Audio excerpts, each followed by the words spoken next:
Bonjour à tous, je suis Chloé Séché, je suis chargée de mission au RTES et donc bienvenue à cette visioconférence sur l'évaluation des politiques publiques d'économie sociale et solidaire et d'innovation sociale qui est co-organisée par l'AVIS et le RTS dans le cadre de leur projet partenarial autour des politiques métropolitaines d'économie sociale et solidaire. Cette visioconférence s'inscrit, comme je disais, dans le cadre de ce projet partenarial qui a débuté en 2008 et qui a donné lieu à l'organisation de groupes de travail pour partager des bonnes pratiques, des politiques développées par les métropoles sur l'économie sociale et solidaire, et qui a donné lieu aussi à une étude pour mettre en évidence le cadre d'intervention et les leviers, étude que présente donc Floriane à l'écran, pour présenter les cadres d'intervention et les leviers possibles pour les métropoles, pour le développement de l'économie sociale et solidaire et l'innovation sociale sur leur territoire. Ce sujet, c'est un sujet qui est ressorti justement de ces travaux. Et puis en plus, sont également ressorties des expériences très intéressantes qu'on va justement vous présenter aujourd'hui. Donc on a eu envie d'organiser une visioconférence sur ce sujet et de l'ouvrir pour information à d'autres collectivités. Donc participent ou peuvent participer à cette conférence des métropoles, mais aussi d'autres collectivités territoriales. Vous dire que voilà, sur la question de l'évaluation des politiques publiques dont on va vraiment vous faire un point focus dans quelques instants, même si le sujet peut paraître évident sur ce qu'il en est, on voit très vite que ce n'est pas une question facile, et notamment parce qu'il n'est pas forcément évident de définir ce qu'on évalue. Et par rapport à cette question, on a justement souhaité donner la parole à deux représentantes de métropole. Donc, Alexandra Vélan, qui est chef de projet économie sociale et solidaire et innovation sociale à la métropole de Toulouse, Toulouse Métropole. Où vous verrez qu'il vous présentera une évaluation qui porte davantage sur les impacts de la politique sur l'écosystème ou sur les entreprises et les structures de l'économie sociale et solidaire. Et Fabienne Auré-Courgelong, qui est chef de service innovation sociale à Bordeaux Métropole et qui nous présentera une évaluation qui, elle, a porté davantage sur la politique en tant que telle, sa visibilité, la visibilité de cette politique, la façon dont elle est partagée avec les autres services, en interne de la collectivité, etc. Donc, deux visions assez différentes. Mais tout de suite, on va donner la parole à Céline Gros de l'AVIS pour vous faire un point de cadrage sur l'évaluation des politiques publiques, d'économie sociale et d'innovation, d'économie sociale et solidaire, et d'innovation sociale. Avant de commencer, vous dire que donc on est deux à animer cette visioconférence et qu'il y a aussi Floriane Vernet de l'AVIS, qui est chargée de mission à l'AVIS, qui animera la conférence, que vous êtes 40 inscrits. Donc, comme je disais tout à l'heure, deux collectivités territoriales, 40 inscrits, et qu'on souhaite que cette visioconférence soit la plus participative et interactive possible. Donc, pour cela, je vous invite à utiliser le module QR, questions et réponses, qui apparaît en bas de votre écran, et à poser ici vos questions. Et comme ça, moi, je pourrais les relayer au fur et à mesure aux intervenantes. Voilà, donc n'hésitez pas à poser vos questions tout au long de la conférence et je les relayerai en temps voulu. Voilà, je démarre. Je laisse tout de suite la parole à Céline Gros de l'AVIS. Bonjour, donc je suis Floriane et effectivement, voici Céline, puisqu'on est deux sur le même écran, donc que ce soit bien clair. Donc je te laisse contextualiser sur l'évaluation. Ça change directement là ? Oui, vas-y.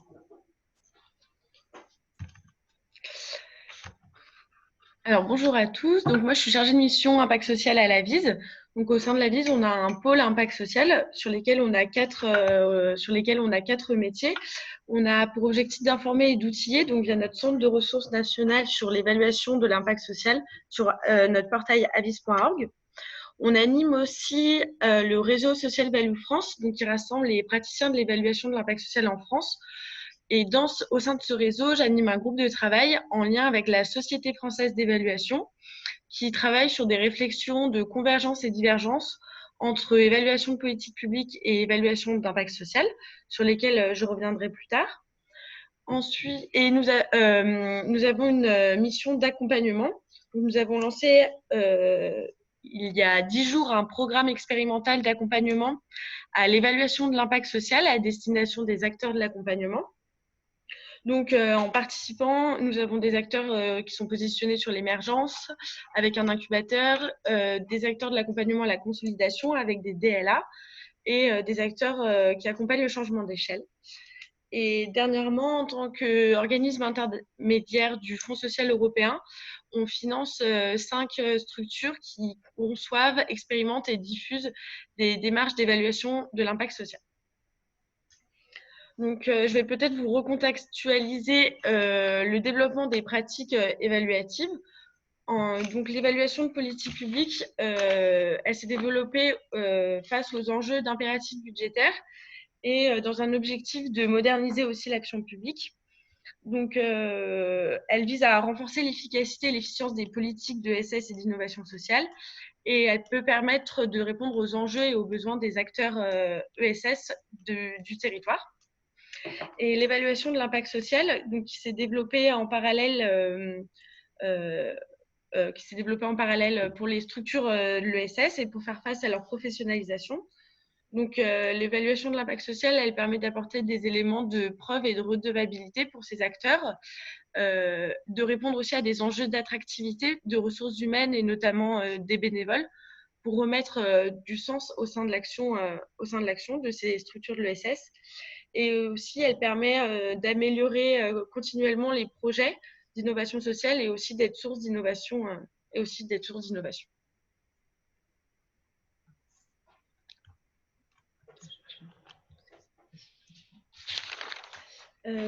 Donc, je vais peut-être revenir rapidement sur, au final, qu'est-ce qu'on évalue.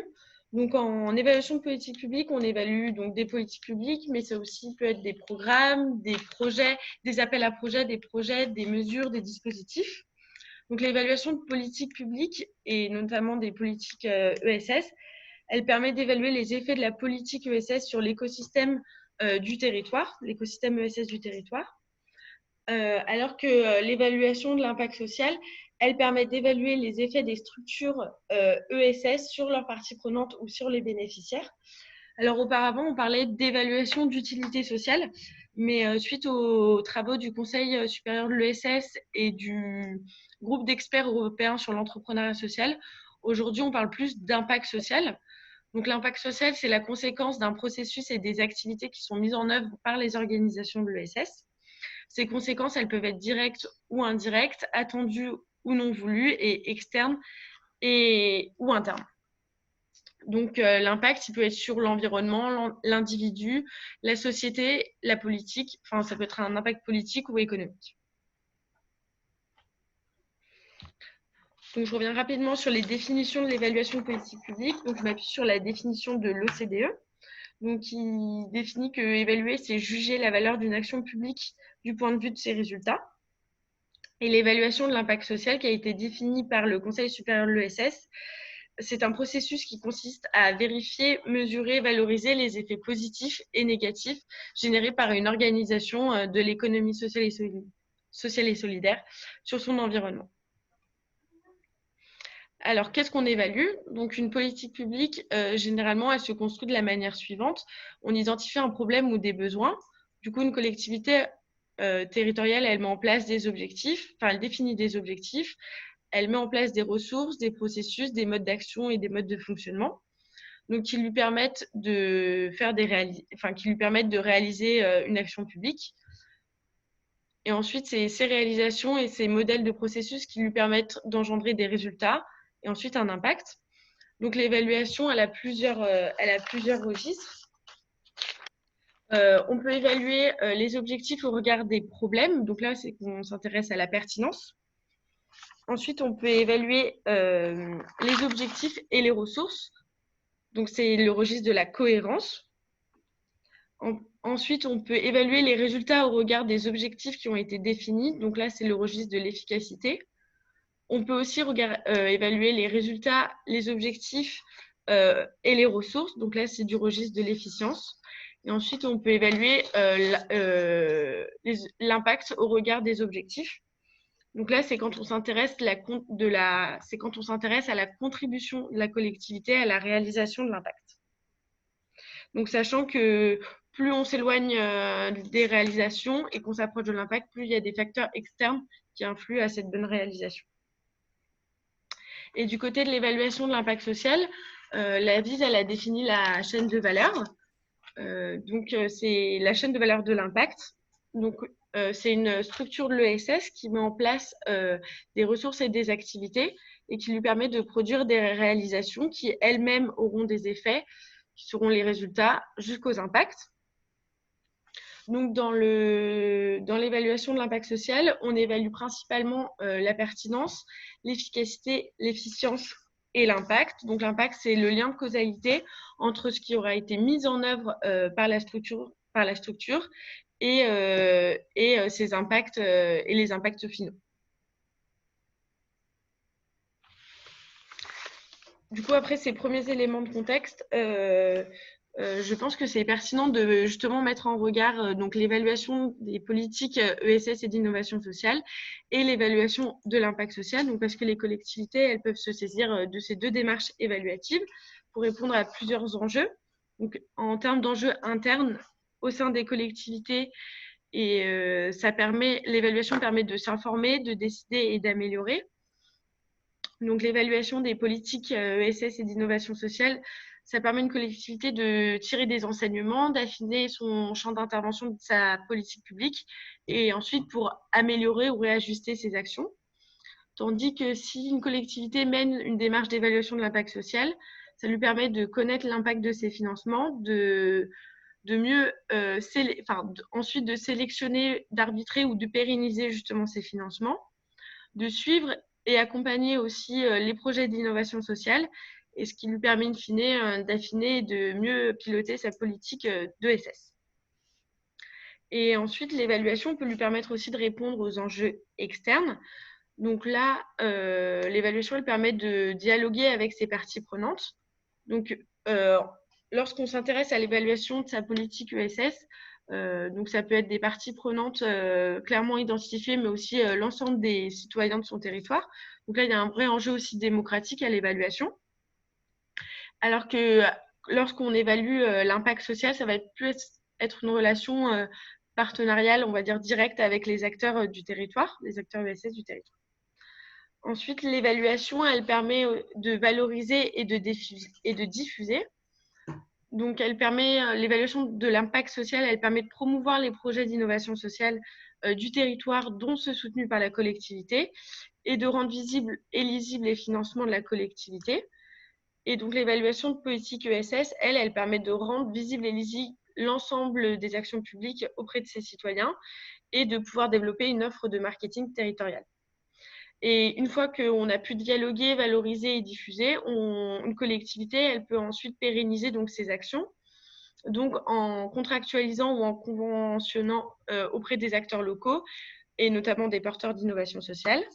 Et grâce à l'évaluation de l'impact social, justement, les collectivités peuvent renforcer la légitimité des projets, favoriser leur pérennité et ensuite les aider à préparer un éventuel changement d'échelle.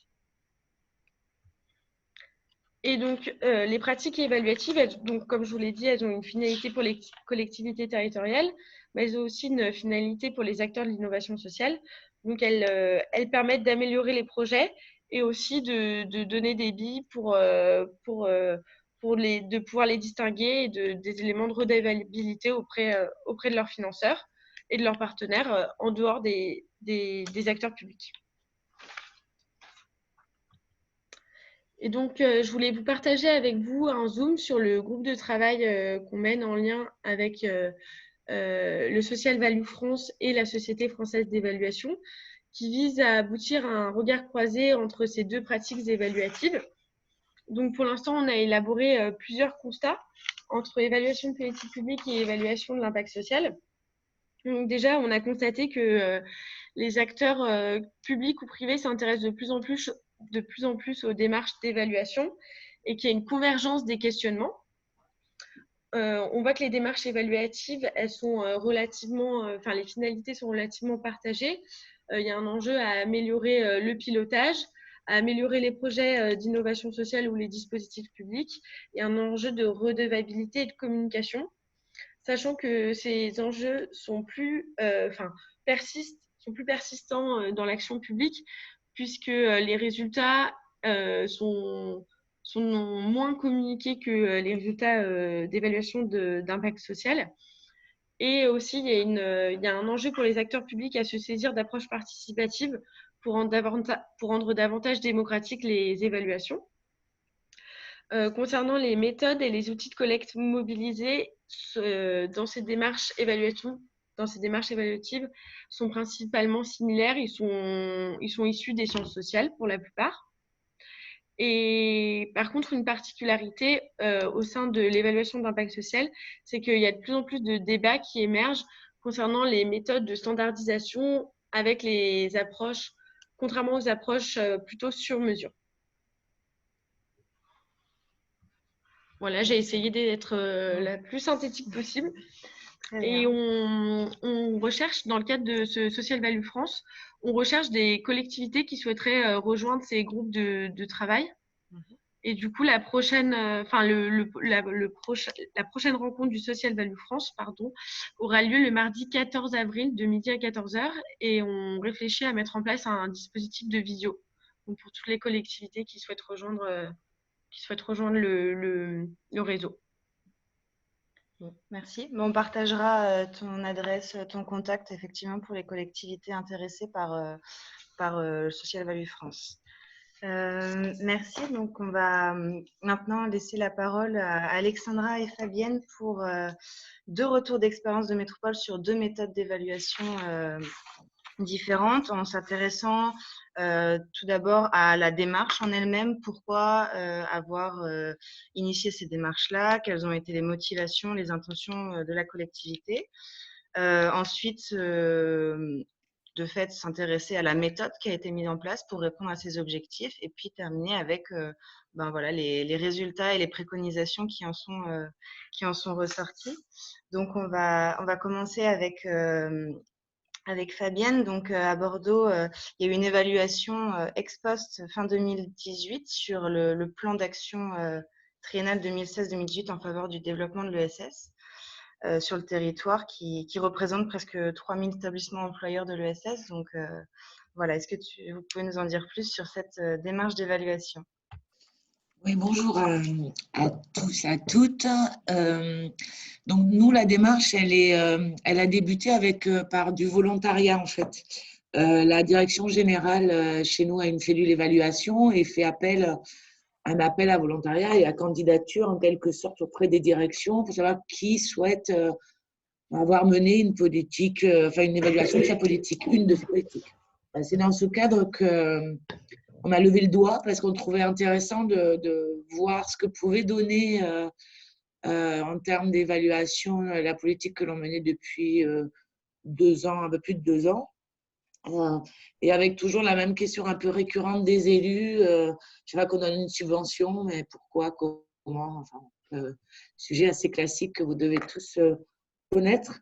Donc du coup, on a simplement levé le doigt à ce moment-là sur le volontariat. Ensuite, on avait effectivement un plan d'action triennal qu'on avait fait voter en mi-2016, qui courait jusqu'à 2018. Il n'était pas tout à fait finalisé quand on a commencé l'évaluation, mais bon, ça nous a permis quand même de travailler en parallèle. On avait un enjeu de cohérence interne avec, comme vous le vivez sans doute dans vos collectivités, cette notion d'axe transversal de l'ESS qui se retrouve dans plein de politiques publiques, qu'elle soit dans la réduction des déchets, que ce soit dans le numérique ou dans je ne sais quoi d'autre, et avec toujours des difficultés à faire connaître ce que fait que l'ESS. Et ensuite, un enjeu de différenciation et d'articulation avec les autres politiques ESS menées par le département chez nous et la région, notamment, et certaines villes, notamment la ville de Bordeaux qui menait elle aussi une politique ESS. Donc, l'idée, c'était 3 questions. Que s'est-il passé? On regarde dans le rétro. Qu'est-ce qui en est ressorti? Quelles sont les retombées? Et comment on peut faire mieux ou pareil ou différemment? Voilà. C'est vraiment les 3 questions qu'on s'est posées.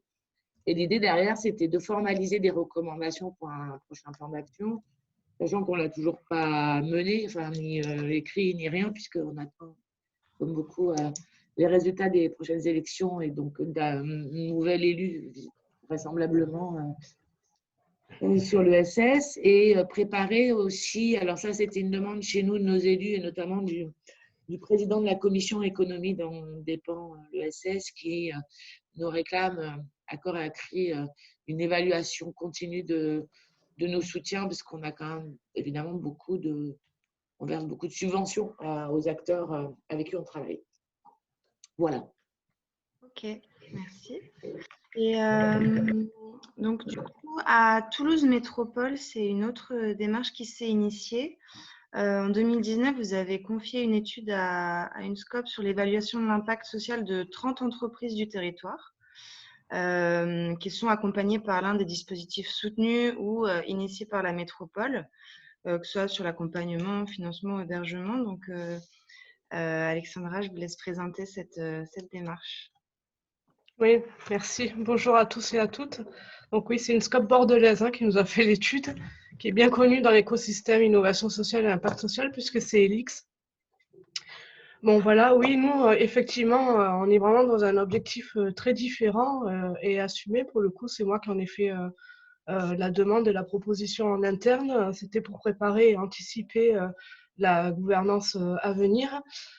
Et donc, pour reprendre un peu les propos de Céline, nous, on est vraiment sur des enjeux externes qui visent à valoriser et diffuser tous les bénéfices liés à l'économie sociale et solidaire pour le territoire.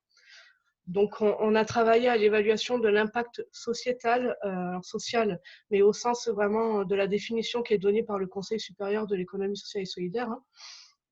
Et on s'est appuyé sur les travaux de la VIS que tu as présenté tout à l'heure, Céline, qui a défini les 5 dimensions. Donc, on a vraiment travaillé sur ces 5 dimensions de en quoi les entreprises de l'économie sociale et solidaire ont un impact social sur le territoire. Donc, l'idée pour nous, c'était vraiment d'illustrer, ce que j'ai marqué, les effets de notre politique publique par le biais des effets générés auprès des entreprises accompagnées. Je vais vous expliquer après.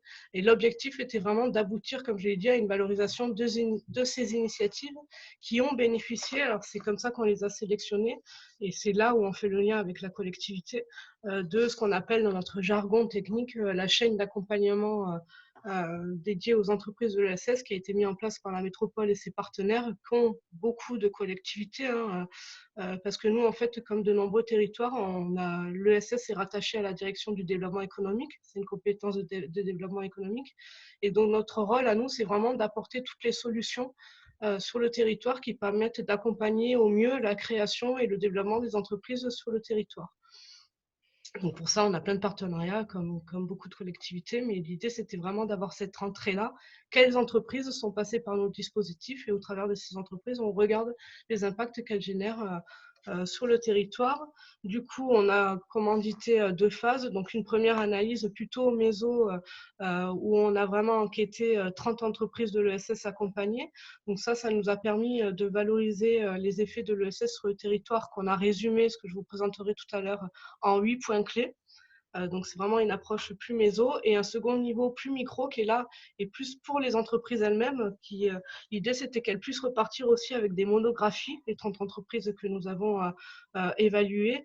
Là, l'intérêt aussi pour nous, ce qui n'était pas l'exercice le plus facile, c'était de déterminer un socle commun de critères relatifs à ces 30 entreprises qui, par ailleurs, ne relèvent pas du même secteur d'activité économique et n'ont pas les mêmes statuts. Donc, c'était assez complexe, mais le travail, on a réussi à le mener.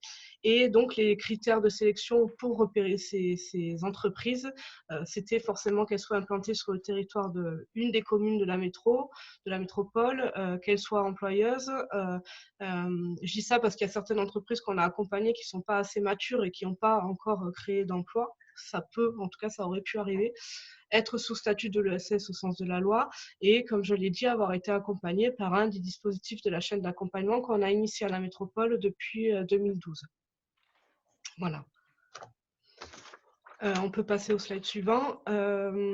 Donc l'idée, alors pourquoi, donc moi j'ai fait cette proposition en interne à ma direction et aux élus. Donc c'était par rapport au contexte, clairement, qui est peu favorable. Donc vraiment l'idée pour moi c'était d'afficher l'évaluation, enfin comment dire, d'évaluer l'efficacité de l'économie sociale et solidaire. Donc on est vraiment dans une logique et une stratégie de distinction. Ça c'est vraiment assumé. Donc c'est pas une évaluation qui vise à améliorer les pratiques, que ce soit les nôtres en termes de collectivité ou celles de nos partenaires qui portent des dispositifs, même si ça a permis de relever quelques pistes d'amélioration quand même, mais l'objectif clairement c'est de montrer que l'ESS apporte une réelle plus-value pour le territoire. Et en fait, ce besoin, il est né de plusieurs constats qu'on a vécu sous la mandature qui se clôture aujourd'hui. C'est que d'une part, en fait, depuis 2012, il y a une évaluation annuelle qui est faite.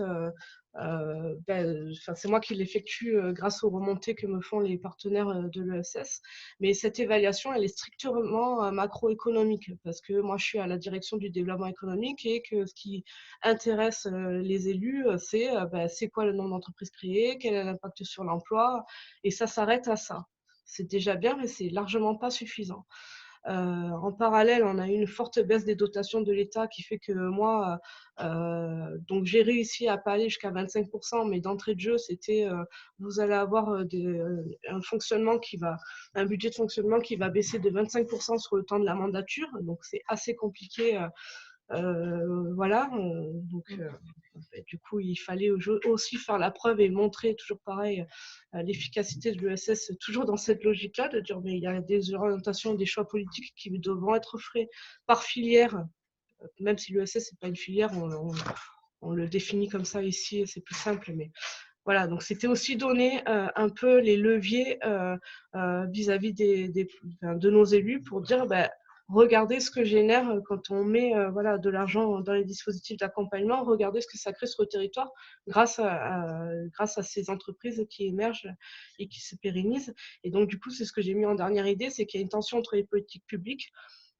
Et donc, l'objectif pour moi, c'était vraiment d'objectiver les effets de notre politique de soutien aux entreprises pour les élus. Et donc, d'où l'objectif d'évaluer l'impact social pour avoir une évaluation enrichie qui permet de ne pas s'arrêter strictement aux indicateurs éco.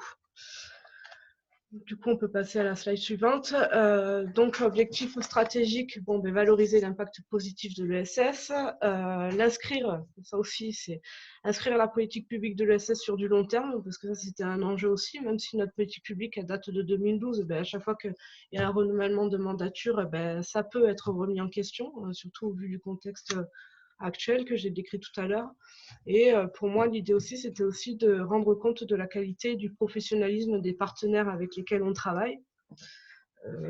Voilà. Ensuite, l'objectif opérationnel, valoriser la plus-value sociétale de l'ESS, définir un socle commun de critères d'évaluation. Donc ça, je suis contente, on a réussi, même si ça peut être perfectible, mais exploiter les résultats par les partenaires et la collectivité. Voilà, l'idée, c'est qu'on soit on puisse diffuser ces résultats. Et l'intérêt pour nous aussi, c'est qu'on puisse nous transmettre cette pratique et la poursuivre, que ce soit nos partenaires ou nous en interne, moi et ma collègue, on est deux sur l'économie solidaire, c'est qu'on puisse aussi en interne rééditer chaque année cette évaluation. Donc ça, c'était vraiment un objectif de transmission de la part du bureau d'études. Voilà. Et qu'on a diffusé auprès de nos partenaires aussi, parce que chacun cherche à évaluer l'impact de ces dispositifs. L'idée, c'est de se dire, mais il y a une évaluation qui a été mise en place, on s'est mis ensemble d'accord sur des critères, autant réutiliser la méthode et communiquer tous d'une seule et même voie à partir des mêmes critères, en fait. On peut passer à la slide suivante. Donc pour ça, quelle méthode on a utilisée? Donc il y a beaucoup de travail en interne qui a été mené. Donc c'est une démarche aussi collaborative, bien entendu, parce qu'on y a associé, je reviendrai après, l'ensemble de nos partenaires à cette démarche.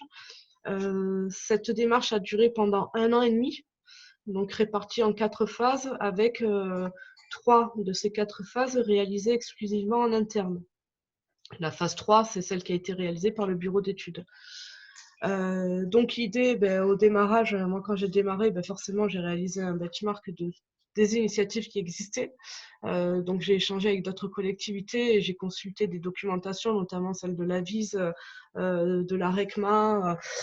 Bon voilà, bon, vous le lisez sur le slide, je ne vais pas rentrer dans le détail, mais j'ai un peu analysé pour voir qu'est-ce qui se faisait en termes d'outils, quels sont les outils qui existaient, qui avait mis en place quoi. L'idée aussi, c'était de valider la démarche en interne, parce qu'elle était dans ma tête, mais encore fallait-il qu'elle soit validée par ma direction et l'élu en charge de l'ESS et du DevEco. Et l'idée, là, c'était, on a travaillé avec l'ensemble de nos partenaires à déterminer, donc quand je dis les partenaires, c'est ceux que je finance en fait au titre de notre politique de développement économique. On a déterminé ensemble des critères d'évaluation. Voilà. En amont, on a déjà réfléchi, nous, en fonction des 5 dimensions là, décrites par l'AVIS, à qu'est-ce qu'on cherchait à valoriser, pour nous, quels étaient les impacts et les bénéfices importants à valoriser sur le territoire. Donc ça, c'est ce qu'on a fait dans la phase 1. Après, phase 2, bon, là, c'est vraiment tout le côté administratif, mais qu'il ne faut pas négliger quand même. Donc l'élaboration du marché public, rédaction du cahier des charges, etc. J'ai réuni aussi un comité de pilotage. Alors, c'est un bien grand mot en fait, il y avait 3 personnes dedans. Donc élu en charge de l'ESS, VP d'Eveco et mon directeur. Donc là, on a validé toute la démarche et on a commencé à repérer des entreprises qu'on souhaitait évaluer en fait, qui étaient passées par l'un des dispositifs, et on a lancé la consultation. Donc voilà, phase 3, bon là ça a été donc ça a duré que 5 mois, hein, l'évaluation, c'était assez... ça a demandé un gros travail à la Scopelix. C'était pas neutre. Heureusement qu'il y avait le groupe projet sur lequel j'ai pu m'appuyer, parce que du coup, par le biais de nos partenaires, eux ont fait le lien avec les entreprises avec lesquelles on a travaillé. Donc ça, c'était bien. Ils ont fait la première intermédiation. Et après, c'était que des rendez-vous en face à face entre Elix et les entreprises. Donc c'était un travail vraiment conséquent. On s'est réunis 3 fois, le groupe projet et Elix, pendant cette phase d'évaluation. Mais je rentrerai dans le détail après si besoin. Et phase 4, là, voilà, on était assez pressés parce que l'enjeu, c'était de pouvoir communiquer en septembre 2019 à cause de cette entrée dans cette période préélectorale. Sauf que j'en reparlerai peut-être après. On a quand même été bloqué par la communication, la direction de la com, qui a eu très peur d'exploiter ces résultats, parce que pour elle, ça pouvait faire office de bilan de notre politique publique. Donc, on n'a pas pu encore communiquer, en tout cas diffuser ces résultats sur le territoire. Voilà. Voilà pour cette partie. On reviendra justement sur les résultats après. Je vous en dirai un peu plus. Du coup, Fabienne, sur la méthode qui a été utilisée à Bordeaux pour... Oh, pardon, j'ai mis trop de slides. Oui, alors donc nous, c'était toute la partie marché, enfin hors écriture de cahier de charge, qui a été fait évidemment par le service ESS. Toute la partie marché a été pilotée par la direction donc, de l'évaluation, qui s'est vraiment chargée de tout ça, ce qui était quand même pas mal. Mais, et on a été accompagné tout le long de la démarche par une des chargées de mission de l'évaluation, en fait, une des consultants de la direction de l'évaluation, qui était toujours auprès de nous pour recadrer peut-être un peu les choses, et puis qu'elle avait ce regard extérieur, avant qu'elle qu'elle m'accompagne sur cette démarche d'évaluation, elle ne savait même pas ce que c'était que l'économie sociale et solidaire. Donc, du coup, c'était très intéressant parce qu'elle donnait le recul nécessaire en posant aussi des questions pour nous ramener un petit peu sur terre, mais pour recontextualiser à chaque fois les choses. Donc, ce que je n'ai pas dit tout à l'heure, c'est qu'on a retenu, nous aussi, une scope locale pour faire l'évaluation, qui est l'autre entreprise qui s'était associée avec Pluricité, donc qui a répondu à cet appel d'offres. On a eu, je crois, de mémoire, on a eu beaucoup de réponses en fait sur sur cette offre. Je crois qu'on a eu 12, voilà, 12 personnes ou groupements qui ont répondu, ce qui est quand même assez important. Donc, il y a eu vraiment un travail là aussi pour choisir le bon. Sachant que ce qui nous a intéressé dans le groupement qu'on a retenu, c'est qu'il y avait à la fois quelqu'un qui était en local, qui connaissait extrêmement bien le tissu local et qui s'était associé avec quelqu'un qui n'y était pas. Là aussi, pour permettre le recul nécessaire. Donc, nous, ça nous avait quand même bien intéressé ce duo. Ensuite, on a fait comme classique gestion de projet, comité de pilotage, comité technique. Donc, dans le comité de pilotage, il y avait bien sûr l'élu en charge de l'économie sociale et solidaire, qui avait bien sûr validé aussi en amont à la fois la proposition qu'on a faite de faire cette évaluation et puis après toutes les étapes. Voilà. Sur la démarche ensuite proprement dite de consultation, donc l'autre entreprise est Pluricité on menait une trentaine d'entretiens, à la fois de personnel de la métropole, parce que nous, encore, je rappelle, il y avait aussi l'idée d'avoir quelque chose autour de l'interne, donc ce qui nous intéressait, il y avait vraiment les deux, les cohérences internes et externes.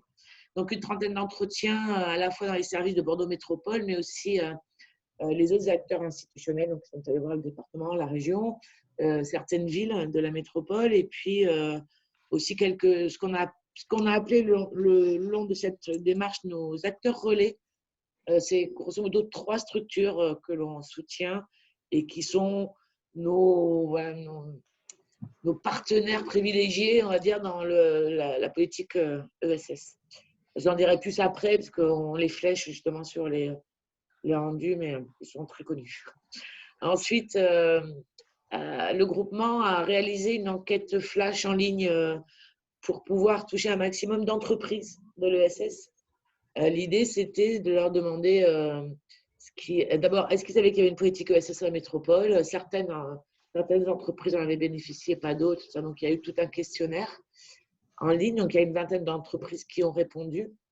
Et ensuite, on a donné au groupement aussi toute une documentation. Alors là, on y retrouvait, pour revenir sur la cohérence interne, les projets de mandature de la métropole. On y retrouvait des différents plans d'action pour du développement économique, bien sûr, mais aussi la direction des déchets, qui a son propre plan déchets. Et l'idée, c'était de voir dans toutes ces politiques publiques où est-ce qu'il y avait de l'ESS sans le savoir, en le sachant ou sans le savoir. Donc là, ils ont exploité quand même pas mal de documents. Et puis, ils ont fait un benchmark assez classique auprès de 6 métropoles, voilà, donc Toulouse. Mais l'idée, c'était de voir comment faisaient les autres, un benchmark classique, quoi, et de se comparer. Ça s'est intéressé aussi pas mal notre élu, notamment de se dire qu'on avait tous à peu près la même configuration à quelque chose près. Le rattachement qui est très important. À Toulouse et à Bordeaux, on est rattaché au développement économique, mais il y a d'autres endroits où c'est rattaché à d'autres directions. Et là, c'est forcément différent. Bon, il n'y a pas d'a priori ni de parti pris. Je ne sais pas ce qui est mieux. Ce n'est pas à nous de décider. Mais en tout cas, c'était intéressant d'avoir cette vision un peu globale. Les élus aussi, est-ce qu'il y avait vraiment un élu dédié à l'ESS ou pas? Nous, c'est une nouveauté sur la mandature 2014 qu'on ait une vice-présidente à l'ESS. Les années précédentes, on avait un délégué à l'ESS rattaché au DEVECO. À titre personnel, je ne sais pas ce qui est mieux. Honnêtement, j'étais très contente en 2014 d'avoir une vice-présidente en charge de l'ESS. Je me disais chouette. Mais en fait, du coup, on se retrouve déconnecté de l'économie. Donc, je ne sais pas. Ou alors 2 VP très, très main dans la main. Parce que sinon, on se retrouve isolé comme se retrouve souvent l'ESS isolé. Oui. Ouais, sur la méthode. Et la slide suivante, il y a les 5 questions évaluatives auxquelles on souhaitait avoir des réponses. Donc, ce que je vous disais, je les répète rapidement. Dans quelle mesure la politique ESS est en phase avec les orientations politiques et stratégiques de la collectivité? Donc là, c'était vis-à-vis des 50 documents qu'ils ont récupérés. Est-ce qu'on va c'est à peu près dans le même sens. Les actions mises en œuvre dans le plan ESS sont-elles lisibles pour les acteurs du territoire et les entreprises? C'est donc l'enquête flash qui avait été faite, entre autres. Ensuite, les actions mises en œuvre apportent-elles une plus-value par rapport aux autres politiques? L'organisation globale et les moyens humains, donc là, on est sur la cohérence interne. Et est-ce que vous avez du benchmark aussi? Est-ce qu'on est à peu près en fait avec nos petits camarades? Est-ce que, voilà, comment on se situe?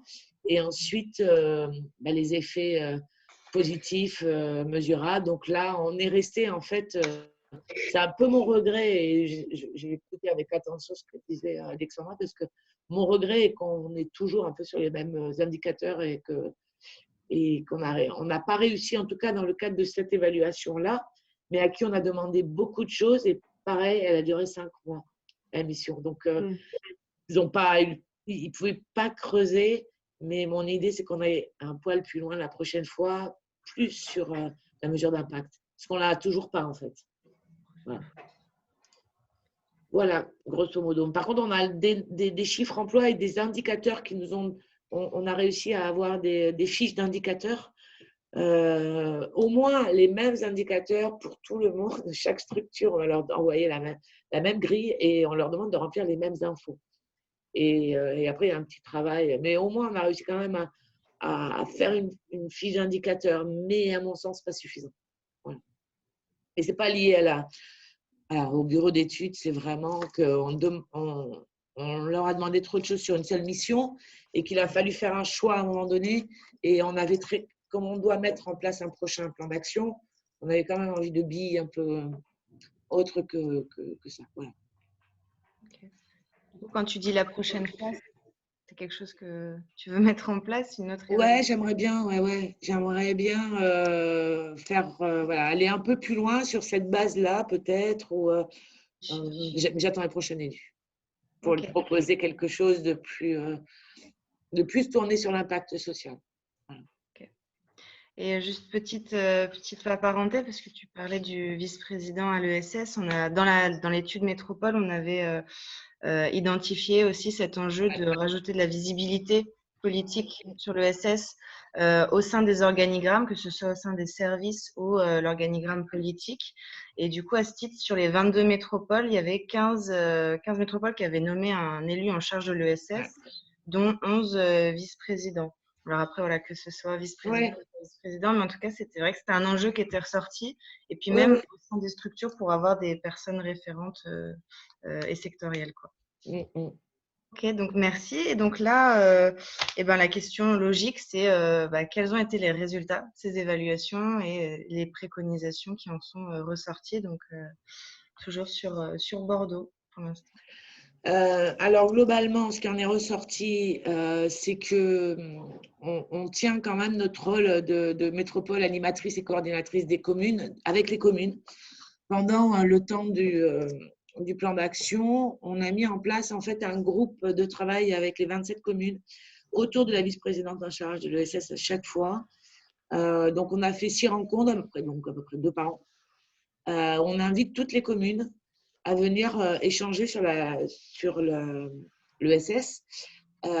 Au début, c'était vraiment expliqué, en plus ça a démarré en 2016, donc les élus étaient là déjà depuis 2 ans, mais c'était aussi à la fois leur expliquer ce que c'était, qu'est-ce qu'on faisait à la métropole et qu'est-ce qu'on pouvait leur apporter en fait, aux communes.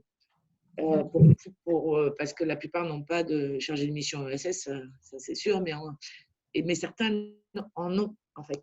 Il y a encore quelques communes de la métropole qui ont des chargés de mission ESS ou d'AVECO, enfin bon, c'est un peu ils font les deux. Donc du coup, on les a réunis 6 fois pendant les 3 ans. Qu'est-ce qu'on relève aussi pendant ces rencontres, on faisait intervenir des partenaires et des acteurs relais, des entreprises pour donner à voir en fait. Par exemple, on a une structure sur la métropole qui s'appelle le Livre Vert, donc qui collecte les livres, les recycle, les revend, etc. Qui a une entreprise d'insertion, une très jolie boîte. Et en les faisant intervenir devant les communes, ça a permis aux communes d'abord de savoir qu'il existait ce type de structure pour leur médiathèque, Donc, ils ont réussi à faire ouvrir les médiathèques au livre vert pour qu'elles puissent poser ses bacs et récupérer du livre. Et donc, du coup, c'est une aide indirecte à une structure de l'ESS. On lui ouvre des marchés, en fait, justement en faisant connaître ce qui existe. Donc ça a été hyper bien perçu par les communes, qui étaient très demandeurs de ça. On a fait après intervenir nos partenaires, type notre incubateur Atis, pour que les territoires, les communes, qui sont souvent un peu… Alors, ce qui était assez amusant, c'est qu'on avait, dans les représentants des communes qui venaient, on avait une directrice de CCAS, on avait la responsable politique de la ville, des fois on avait des élus à l'économie, des élus au social, enfin, on avait une population complètement différente. Et petit à petit, chacun s'est fait sa petite culture, en fait, de l'ESS. Et on a essayé de mener comme ça une culture commune sur l'ensemble du territoire. Il y a encore un peu de travail. Aujourd'hui, les communes, ce qu'elles nous ont fait remonter, notamment dans le cadre de cette évaluation, c'est qu'elles attendent de la métropole, en fait, qu'on soit vraiment leader sur l'ESS et sur les communes et qu'on aille, en fait, plus territorialiser sur les communes. Mais bon, ça, c'est quelque chose, à mon sens, un peu compliqué. Voilà. Il y a quelque chose à mener avec les communes pour voir comment on peut s'apporter des choses, peut-être en dehors de ces réunions, peut-être un peu trop lourdes et puis peut-être pas suffisantes en termes de cadence. Voilà. Ensuite, des effets positifs en matière d'emploi.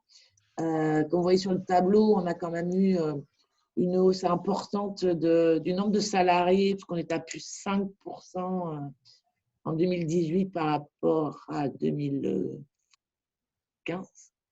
Je crois, si je relis bien, parce qu'en fait, il est tout petit mon tableau. Mais voilà, on a eu un bon impact là où, au niveau national, c'était un poil en dessous, mais surtout en termes, alors je ne l'ai pas mis là, mais à Bordeaux, on a eu une explosion de l'emploi ces dernières années. Il y a eu beaucoup de création d'emplois et l'ESS est resté quand même un petit peu au-dessus, en fait, en termes d'emploi. Okay. Donc voilà, ça, c'était vraiment des chiffres emploi. Il doit y avoir une autre slide, je crois. Oui. Ouais. Et donc, entre 2016 et 2018, voilà, on a mobilisé 2,5 millions de soutien à l'ESS, donc soit en aide directe, soit en aide indirecte. Vous avez le petit tableau avec ce que l'on fait en matière d'aide. Et on a quelque chose qui est assez bien identifié et perçu, qui est l'aide à l'investissement.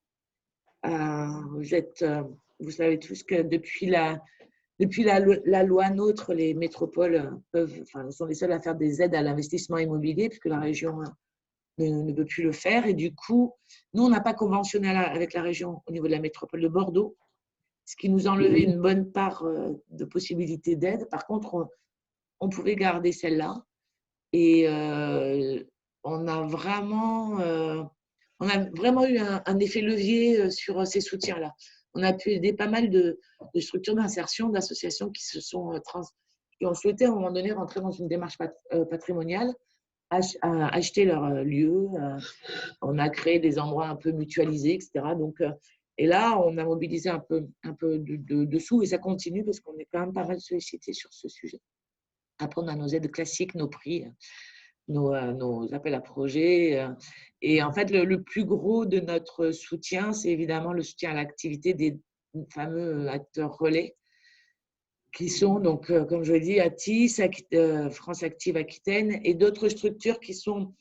Alors, c'est un peu le débat là aussi qui a été compliqué. Dans notre plan d'action, les structures que l'on soutient, il y a des structures de l'ESS qui accompagnent à la création d'activités dans l'ESS, mais on a aussi des structures de l'ESS qui accompagnent à la création, mais pas que dans l'ESS.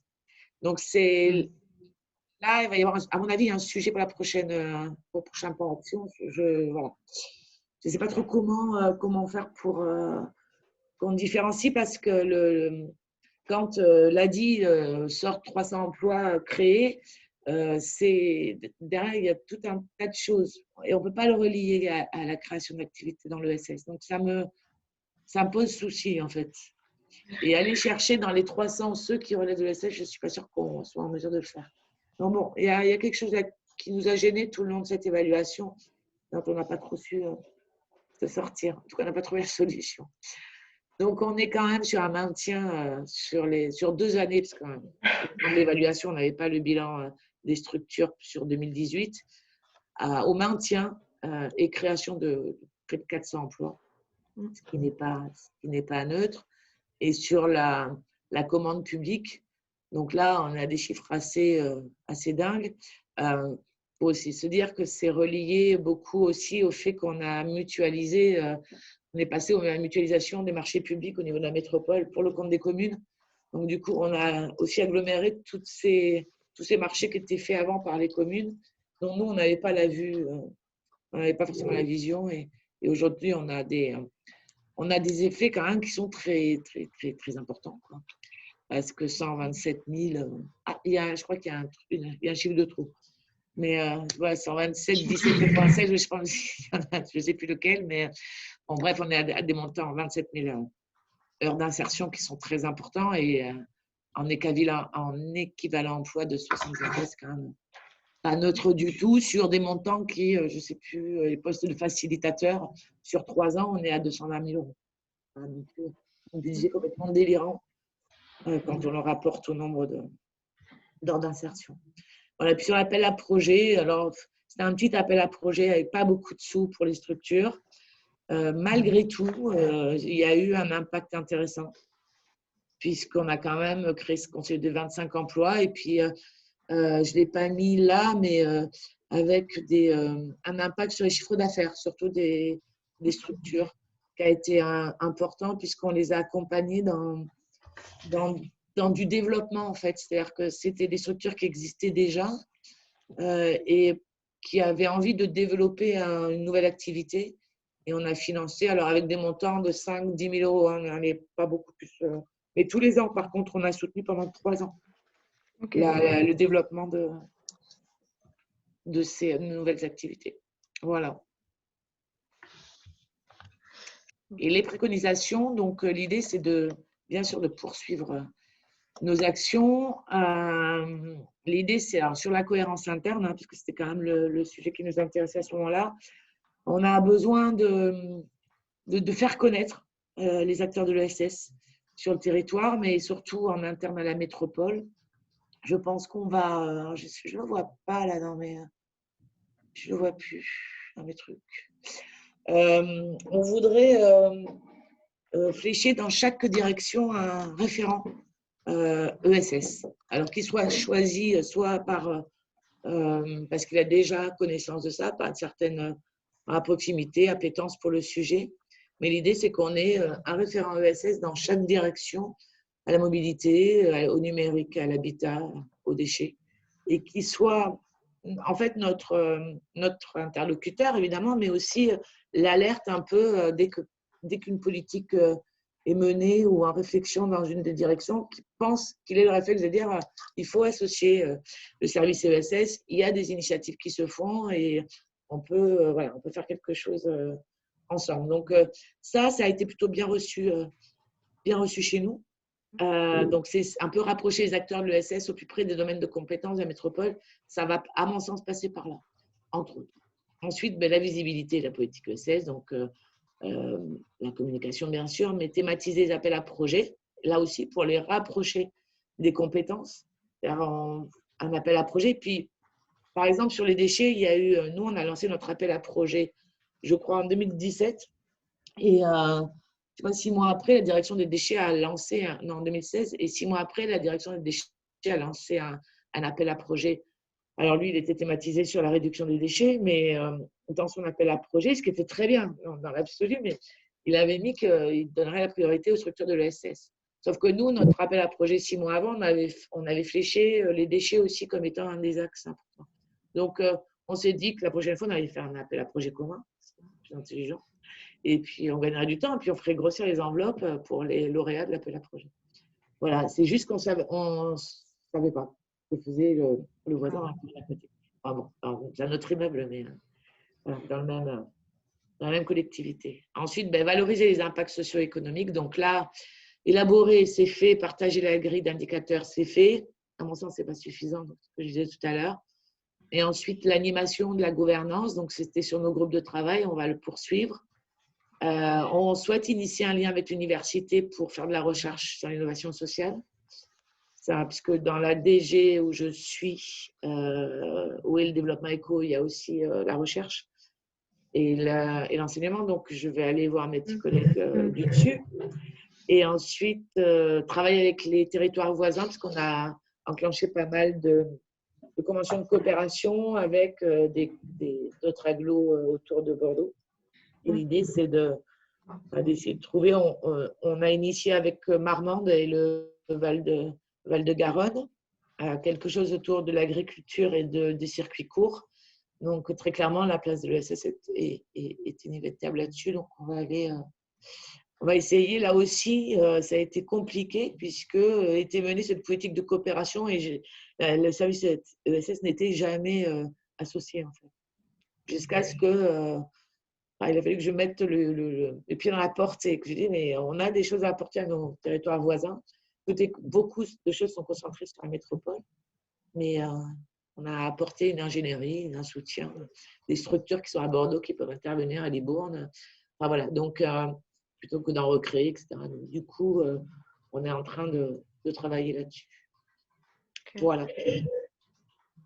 Et c'est juste, quelle forme, du coup, cet échange avec ces territoires voisins, enfin, c'est au niveau des services? En gros, on fait des conventions de coopération. C'est une politique de coopération. Donc, c'est un genre d'échange un peu de bonne pratique entre deux collectivités. Et sur enfin, nous, à la métropole, les conventions sont thématisées. Par exemple, on a une convention de coopération avec l'agglo de Libourne. C'est sur la mobilité, puisqu'on a un vrai enjeu entre la métropole. Les gens vont de plus en plus habiter loin de la métropole, puisque ça peut être inaccessible à Bordeaux. Donc, du coup, il y a beaucoup de gens qui travaillent à Bordeaux et qui vivent à Libourne. Donc, l'idée, c'est de dire avec l'agglo de Libourne comment on fait pour que les déplacements pendulaires ne deviennent pas complètement infernaux, comment on peut travailler ensemble. Parce qu'en fait, jusqu'à présent, le bus de l'agglo de Libourne, il s'arrête à la limite de l'agglo de Libourne et le bus de la métropole, voilà, même pas de la métropole, je pense qu'il y a le département et après la métropole. Donc, du coup, là, c'est comment on augmente les cadences du bus, du train, du TER, avec la région. Donc, du coup, c'est vraiment se dire, on va travailler ensemble, on va développer quand il y en a un qui réfléchit à quelque chose, qu'il le dise à son territoire voisin pour qu'on se raccroche, qu'on essaie d'être un peu cohérent sur la politique. Voilà. Avec ça, il y a quelque chose avec Angoulême, je crois, avec Sainte, avec Marmande. Il y a plusieurs choses qui sont dans les tuyaux. Et à chaque fois, c'est thématisé. D'accord. Excusez-moi, j'ai une question oui. de Nicolas Moreau, de la Directe Bourgogne-Franche-Comté, qui demande si les acteurs métropolitains sont associés à des échanges tour de table départementaux et régionaux. Je pense pour faire écho à ce que tu disais, Fabienne, en lien, vous, avec d'autres territoires. Est-ce que de la même façon, vous êtes aussi associés à des échanges avec les échelles départementales et régionales? Et j'imagine, est-ce que du coup, vous l'avez intégré dans votre évaluation? Enfin, est-ce que ça fait partie de… Nous, alors, sur les relations avec les autres collectivités, en aparté, tout à l'heure, on disait avec Alexandra qu'on n'était pas très langue de bois, donc je ne vais pas l'être du tout. On a eu sur la dernière mandature un petit souci qui était que la métropole n'avait pas la même politique que le département et la région. Donc, la métropole a dit, je ne fais aucune convention avec la région et en gros, on ne se parle pas. On mène chacun nos politiques et puis voilà, les vaches et les moutons sont bien gardés. Et le département, c'est un peu pareil, surtout qu'en plus, en ayant perdu la compétence éco, en tout cas sur ces sujets-là, on estimait que ce n'était pas la peine. Sauf que, par contre, d'un point de vue technique, oui, bien sûr, on passe notre temps à travailler avec le département et la région. Moi, je ne soutiens pas une seule entreprise sans en avoir parlé avec mes collègues de la région. Je mène aucune action d'événement sans en parler avec mes collègues du département. Donc, alors pour répondre à la question, oui et non. Parce que du coup, d'un point de vue technique, oui, on le fait. On se voit très souvent, on se voit à tous les comités de pilotage, on échange. Mais politiquement, ça, par contre, non. Voilà. Pareil pour nous. Voilà. C'est la même configuration. C'est ça. Ouais. C'est vrai que c'est un enjeu aussi de voir quel est le maillage territorial. Et après, c'est très différent d'un territoire à l'autre. Il y a quelques régions qui ont conventionné avec les métropoles, comme en Bretagne, mais ouais. Bah, nous, sur le territoire, le département de la Gironde a été un des premiers départements à conventionner avec la région sur l'ESS. Sur l'ESS. C'est pas le seul. Mais du coup, eux, c'était très frustrant pour nous, hein, les métropoles, en tant que technicien. Toujours, hein, je prends vraiment ma casquette de technicien, mais c'était très frustrant de se dire pourquoi on ne peut pas conventionner avec nous aussi, avec la région, et de faire une convention tripartite département-région-métropole sur le sujet de l'ESS, ça aurait quand même du sens. Mais ça va venir. Ça va venir super optimiste. Et du coup, maintenant, Alexandra, tu nous as dit tout à l'heure qu'effectivement, avec le service com et notamment les élections qui arrivent, donc voilà, l'évaluation était encore en interne, mais est-ce que tu peux nous partager quand même quelques résultats? Oui, donc comme je l'ai dit, l'idée c'était de proposer déjà 30 monographies pour les 30 entreprises qui ont été évaluées, en repartant toutes de la même base et en identifiant les mêmes critères, donc qui sont résumés là par 5 critères. Donc repartir justement, bien entendu, des valeurs éco, donc comment évoluer leur chiffre d'affaires, les effectifs, quel est le poids aussi du chiffre d'affaires dans le budget global de l'ESS. L'idée, c'était aussi de pallier aux idées et représentations comme quoi l'ESS est ultra subventionné.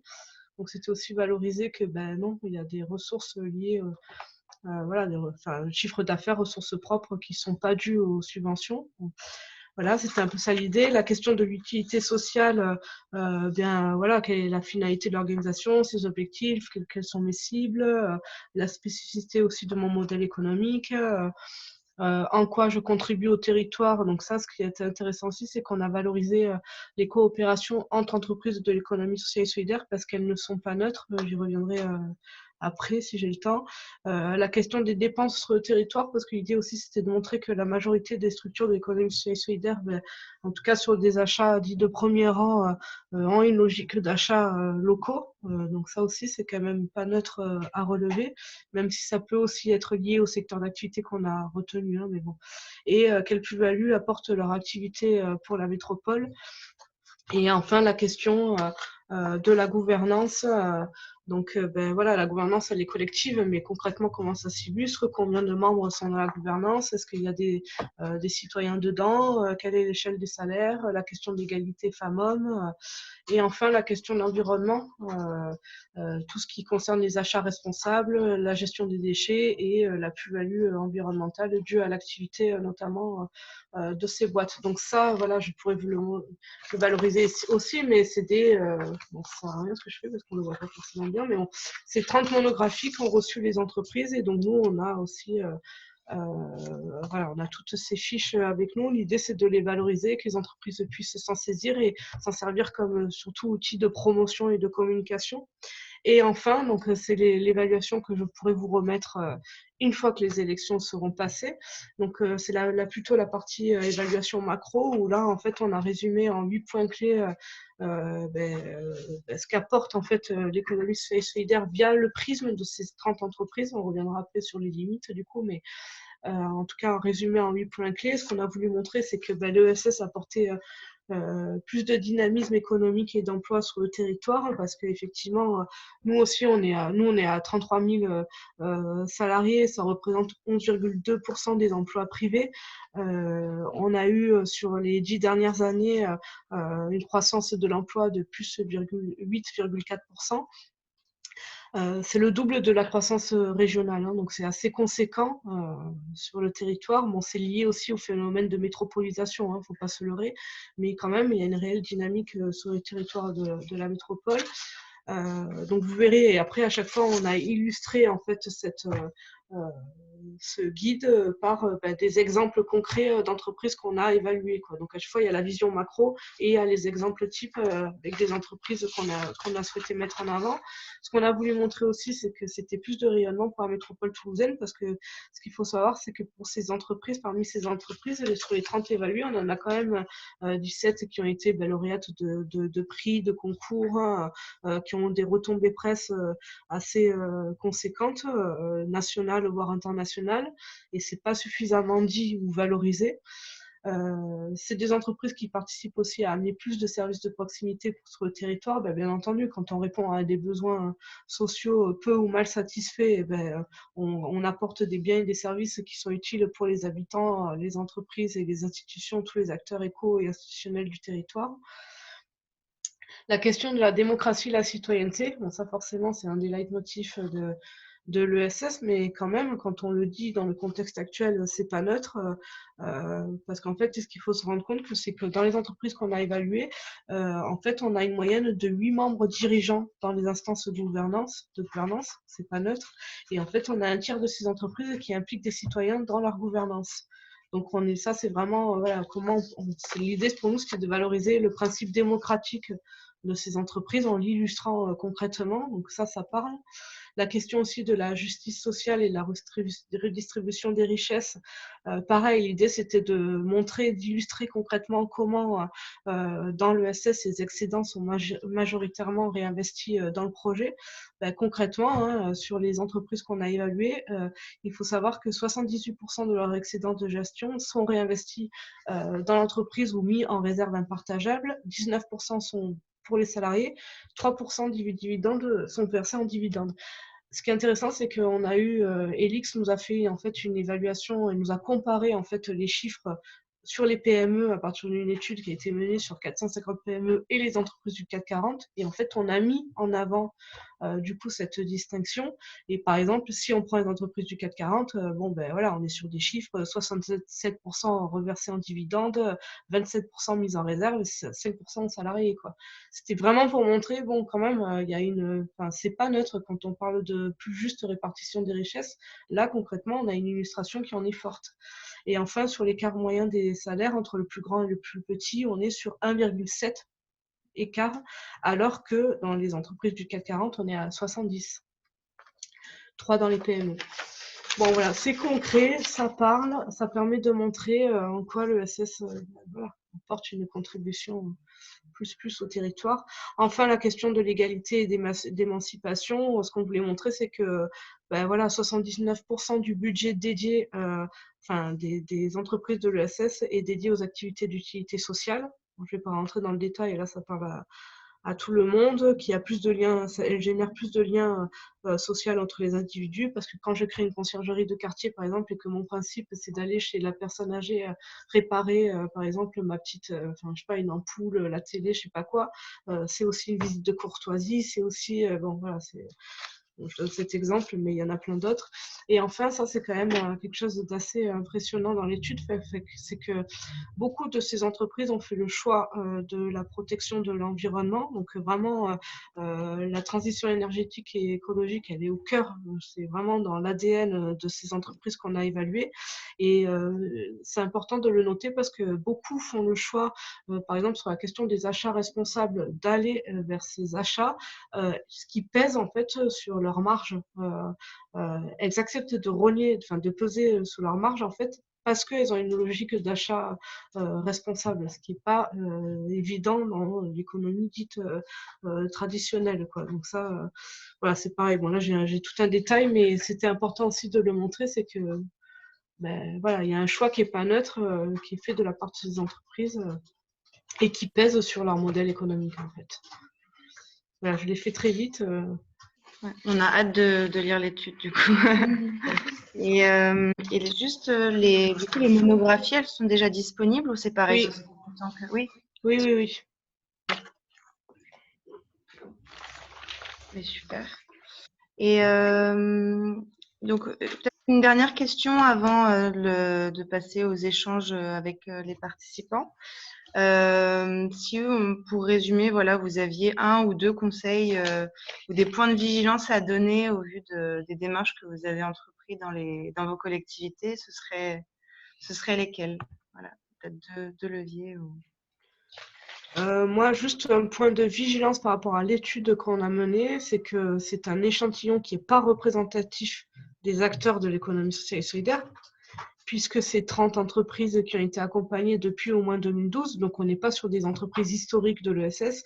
On est sur un échantillon qui est très restrictif, mais qui, pour moi, est représentatif quand même de c'est quoi aujourd'hui les entreprises de l'économie sociale et solidaire quand même, ce vers quoi elles tendent.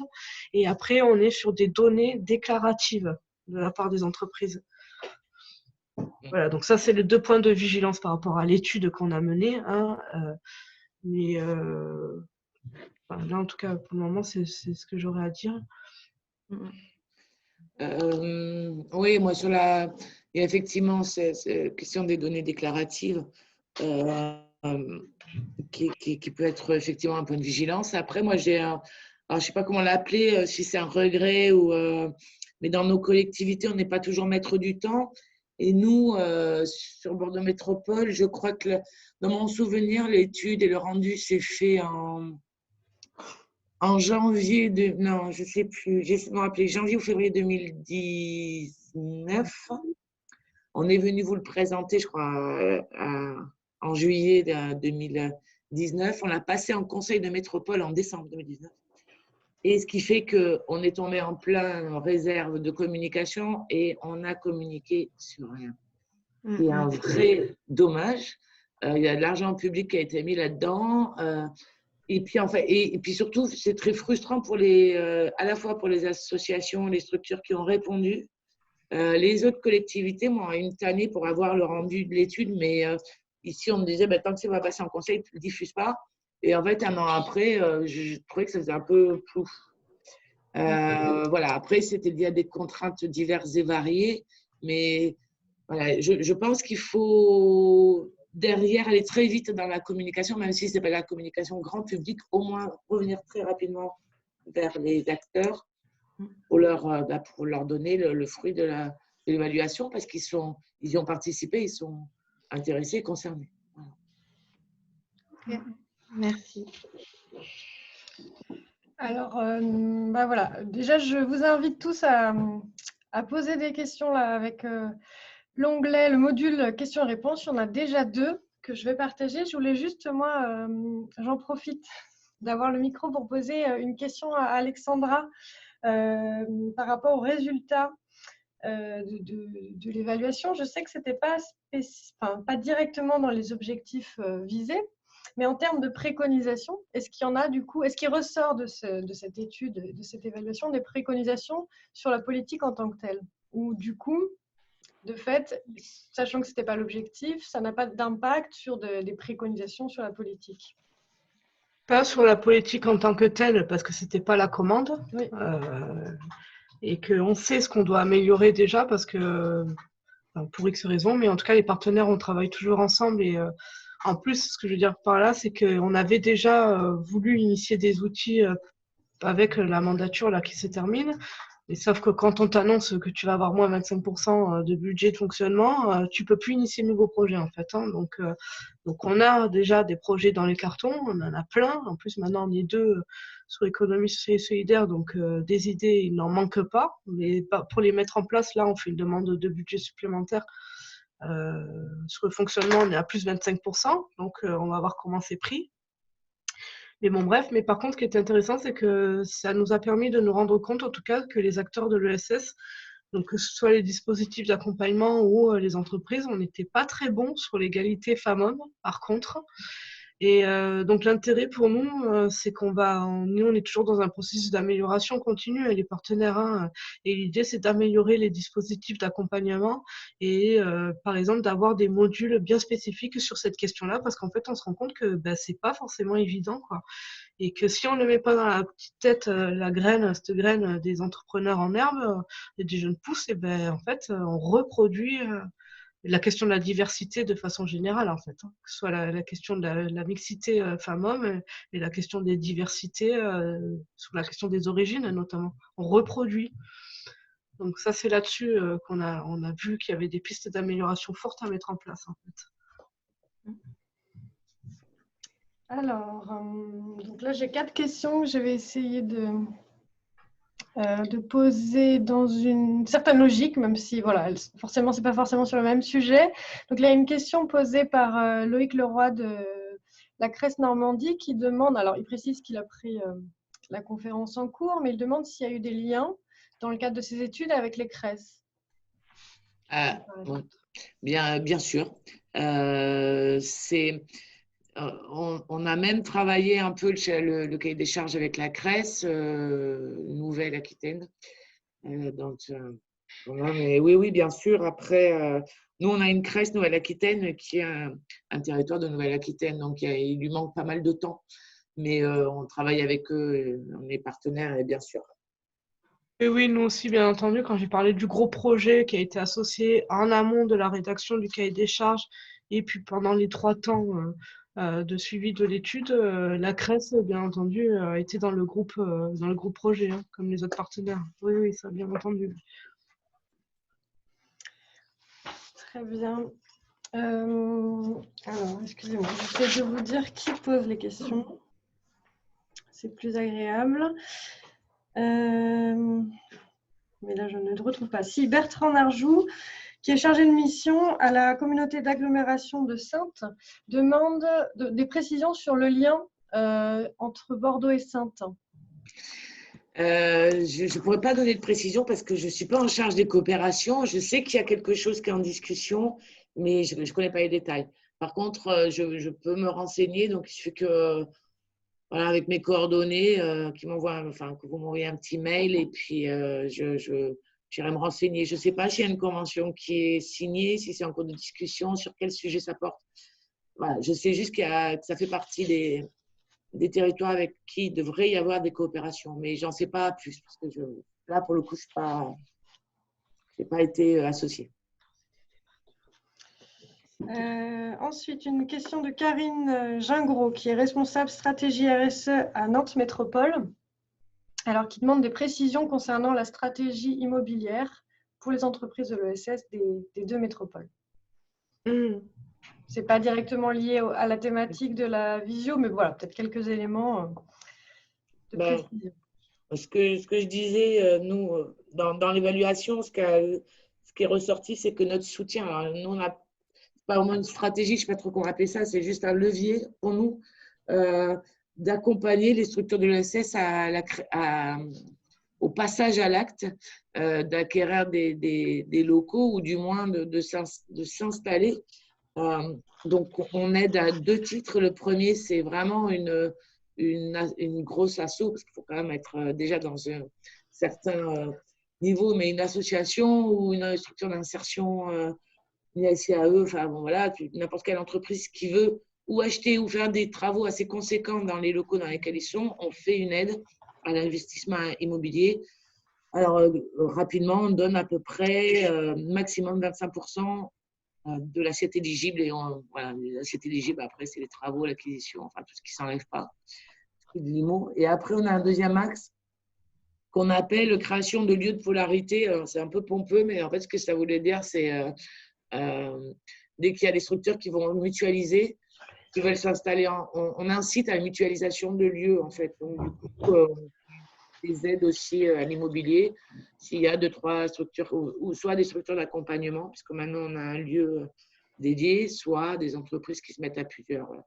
Avec quand même on aime bien quand les structures se mettent ensemble et mutualisent pour les locaux. Donc voilà, on fait de l'aide à l'investissement immobilier. Voilà. Et alors nous, c'est pareil, on n'a pas défini au niveau développement économique de régime d'aide, de procédure, de processus, on n'a rien déterminé. Par contre, l'année dernière, on a fait pour la première fois de l'aide à l'immobilier d'entreprise pour 2 entreprises de l'économie sociale et solidaire. En fait, et donc nous, on a ouvert la brèche au niveau ESS. Moi, je me suis beaucoup appuyée sur le retour d'expérience de Perpignan la communauté urbaine de Perpignan, en fait, qui, elle, a déjà mis ça depuis longtemps. Donc ça y est, on l'a fait. Et donc là, pour la prochaine mandature, nous, on propose sur l'économie sociale et solidaire d'avoir un régime d'aide, voilà, avec une enveloppe, des critères, un processus bien déterminé. Donc on l'a déjà expérimenté en 2019 et là, on propose en 2020, du coup, d'avoir un système clairement posé avec des procédures, un processus identifié. Pour info, le budget, nous, on fait ça depuis 2014, je crois. En gros, notre budget, c'est 500 000 € par an, le budget d'investissement. Voilà, c'est pas mal. Ouais. Autant en fonctionnement qu'en investissement, en fait, quasiment. Alors, merci. Ensuite, il y a une question de Nicolas Moreau, à nouveau de la Directe Bourgogne-Franche-Comté, qui demande si d'autres métropoles et EPCI ont souhaité mener une mesure d'impact telle que celle de Bordeaux et Toulouse Métropole. Alors, effectivement, c'est un point qu'on avait abordé dans l'étude que présentait en début de visioconférence Floriane tout à l'heure, et il y avait notamment aussi un zoom qui a été fait sur la démarche menée par Lille Métropole, la métropole européenne de Lille. Et effectivement, il y en a d'autres. À ce titre, on enverra le PowerPoint de la visioconférence. Et Céline avait préparé un PowerPoint un peu plus complet avec notamment des exemples justement de collectivités qui ont mené des évaluations, pas que métropole, donc des conseils départementaux ou voilà, d'autres collectivités. Donc on le transmettra aussi après. Une question aussi d'Émilie Dupré de la région Bourgogne-Franche-Comté qui demande si vous avez réussi, et si oui, comment, à sortir du cercle ESS, et en tout cas si les résultats des études ont intéressé des structures et des partenaires hors économie sociale et solidaire. Moi, vu ce que j'ai annoncé, vu qu'on n'a pas pu encore sortir officiellement les résultats de l'étude. Et nous, on n'a pas vraiment.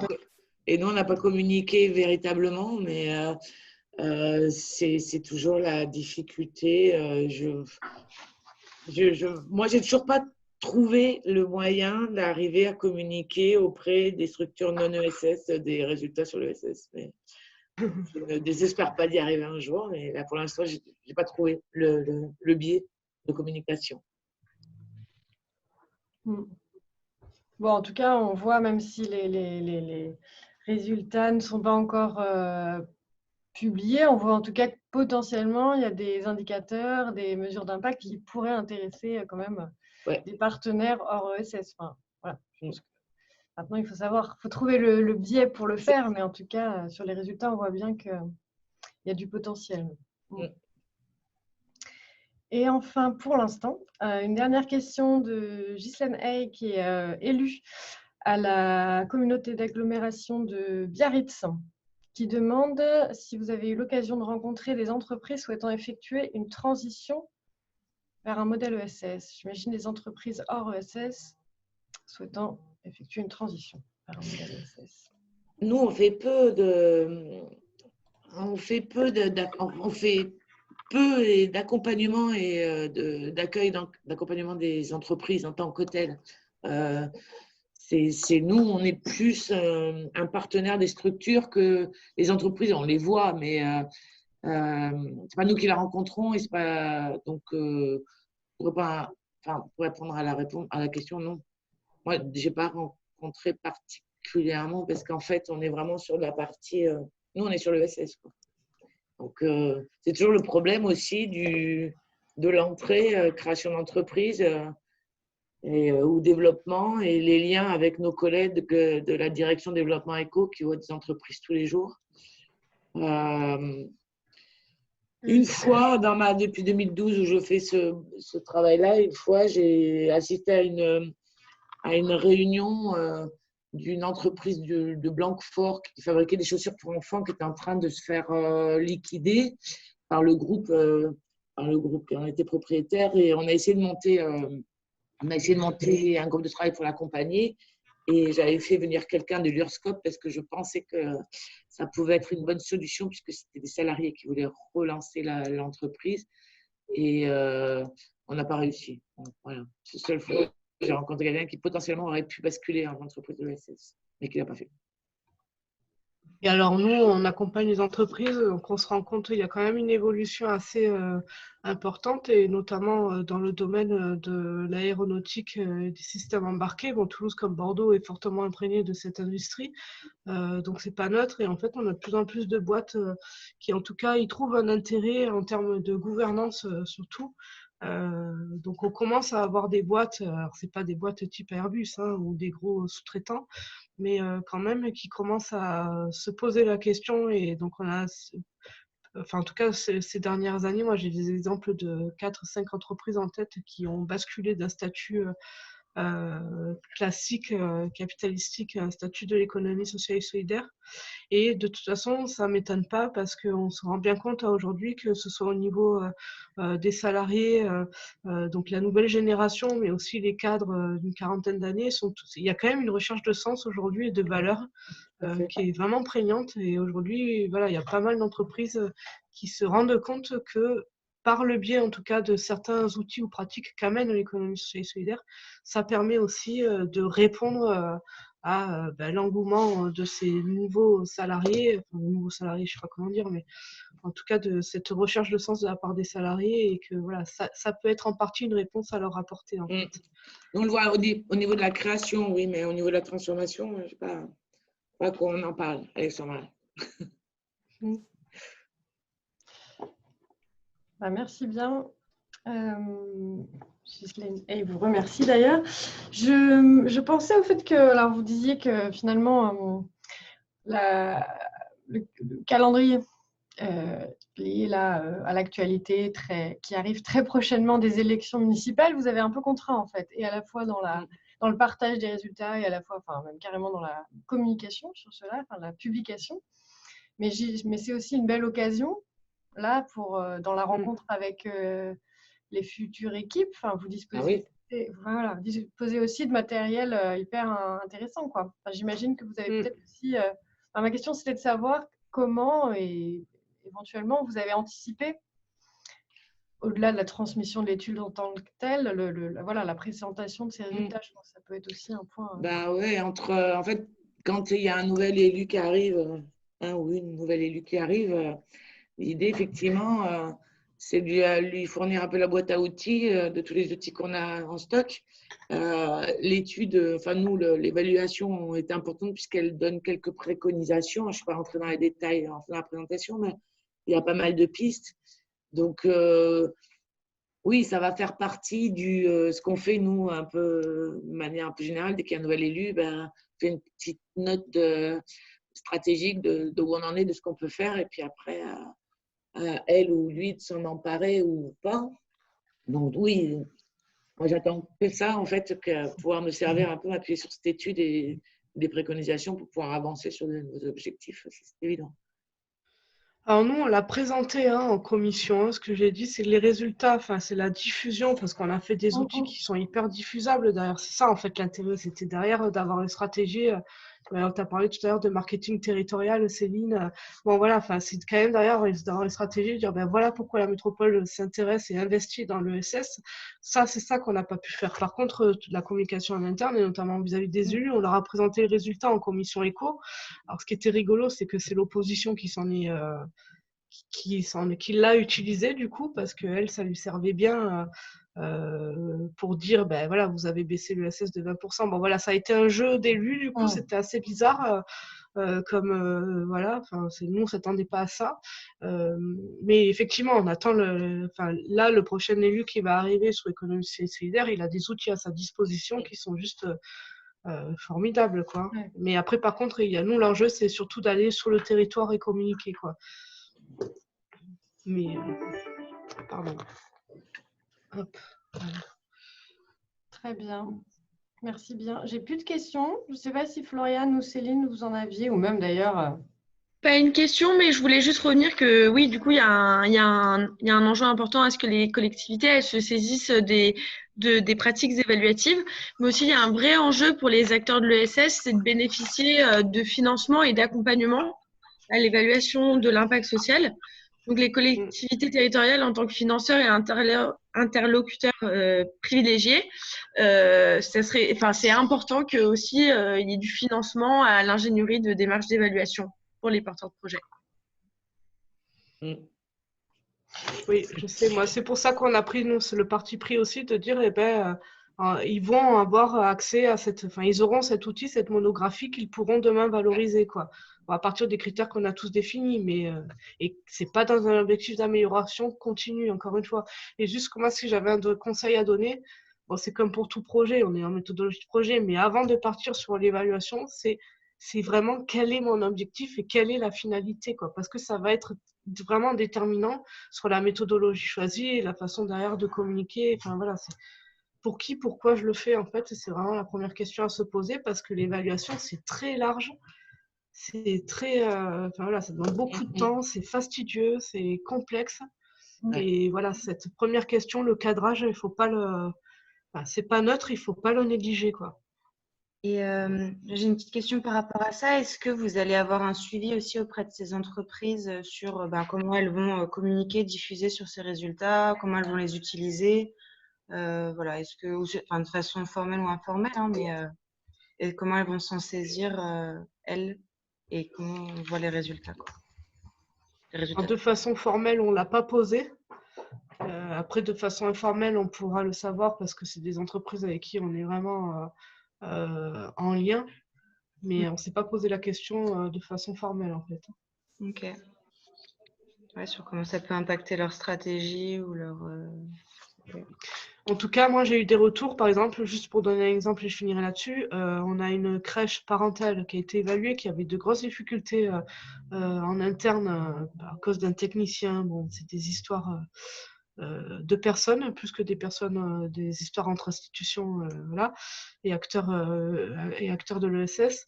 Cette étude a été vraiment ultra utile pour elles, pour les dirigeantes de la crèche, parce que de dire, regardez le développement économique de la métropole à la ville de Toulouse, c'était un salarié de la ville qui leur mettait des bâtons dans les roues. La métropole nous a repérés parmi les 30 entreprises emblématiques du territoire sur l'ESS et regardez les résultats de notre évaluation, ça s'est arrêté directement en fait. Donc là, ça a été hyper intéressant parce qu'en plus, c'est tombé au bon moment. Et on leur a dit, faites-en des caisses, hein, ça sert à ça en fait. Et donc là, pour le coup, ils l'ont utilisé. Donc ça, quand on a ce type de retour, ça fait plaisir, quoi, parce qu'en plus, c'était assez tendu comme situation. Voilà. Merci. J'ai une question qui est arrivée entre-temps de Bertrand Narjou, donc de la communauté d'agglomération de Saintes, qui demande, rappelez-nous s'il vous plaît brièvement, le coût de l'étude et les recettes externes. Alors là, je ne m'en souviens plus. Les recettes externes. Vous avez eu des subventions extérieures, des aides extérieures par rapport à cette. Non, c'est un marché, donc. Mais je sais, j'aurais peur de dire une bêtise. Je peux regarder dans mon ordi pendant qu'on vous parlez là. Nous, on est à 33 000, je crois. Je crois que c'est quelque chose de cet ordre-là, mais attends, je vais aller voir. Si je trouve quelque chose dans mes dossiers. Voilà, et j'avais une question tout à l'heure que j'avais laissée en suspens, puisque suite à ton intervention introductive, Céline, une question qui demandait si tous les niveaux de collectivité sont concernés par la démarche Social Value dont tu as parlé. Oui, alors toutes les collectivités, tous les chargés de mission, non pas chargés de mission, toutes les collectivités qui mènent de l'évaluation, qui sont intéressées par l'évaluation, peuvent participer à nos rencontres et sont les bienvenus. Communes, interco, conseils départementaux. Ok. Communauté d'agglo aussi, ouais. Ok. Oui. Donc c'est bien ça. Moi, c'était une estimation que j'avais fait, 33 000, parce que c'est à peu près le coût d'une étude sur 6 mois. Bon, après, en fonction de ce qu'on demande, mais là, c'était vraiment du face-à-face en plus. Donc, 33 000 €, c'était l'estimation qu'on en avait fait. Et nous aussi, on a eu 12 réponses. C'est énorme. Moi non plus, je ne m'attendais pas à avoir 12 cabinets d'études. Vraiment, ouais. Pareil, ouais, c'est ça. Je ne sais pas si je vais le retrouver parce que ça date un peu, mais je crois qu'on est dans les mêmes fourchettes au niveau. Ça ne faisait pas 40 000 €, je crois. Mais j'ai peur de pas trop. Non, mais. Je ne sais pas. Okay. Ouais, non, je ne sais pas. J'ai peur de dire une bêtise. Alors, et je ne trouve pas mon dossier parce que c'est pas bien rangé. Écoute, éventuellement, je te transférerai la réponse de monsieur Gingras. Ouais, Pour lui ouais. répondre. Voilà, comme ça, enfin, ce sera plus simple parce que sinon, je n'ai pas trouvé. Très bien, de monsieur Narjou, pardon. Ben, je pense que c'est bon pour toi aussi, Floriane, pas d'autres. Pas d'autres questions. Voilà, on transférera la présentation, éventuellement des liens vers les études qui Oui. pourraient intéresser les participants, que ce soit l'étude métropole ou sur l'impact social. Mm. Et plus spécifiquement pour les métropoles, on reviendra vers vous directement pour plutôt une enquête des besoins sur les sujets qui vous intéressent particulièrement pour continuer sur la dynamique qui a été initiée par le groupe de travail métropole et voir ce qu'on peut faire, dans quel format, si c'est plutôt des visios, si c'est plutôt voilà, ce type de choses qui vous intéressent. Donc, on reviendra vers vous après. Ok, très bien. Bon, bah, très bien. Merci beaucoup Merci. Merci. aux Merci. intervenantes et puis aux participants à distance. Et puis Merci alors, beaucoup. la conférence est organisée, donc elle sera aussi revisionnable par la suite. Voilà. Et avec un article de Oui. récap aussi. Ok, Merci beaucoup. Bonne merci soirée beaucoup. à vous. Au revoir. Au Au revoir. revoir. Bonne journée. Merci. Alors.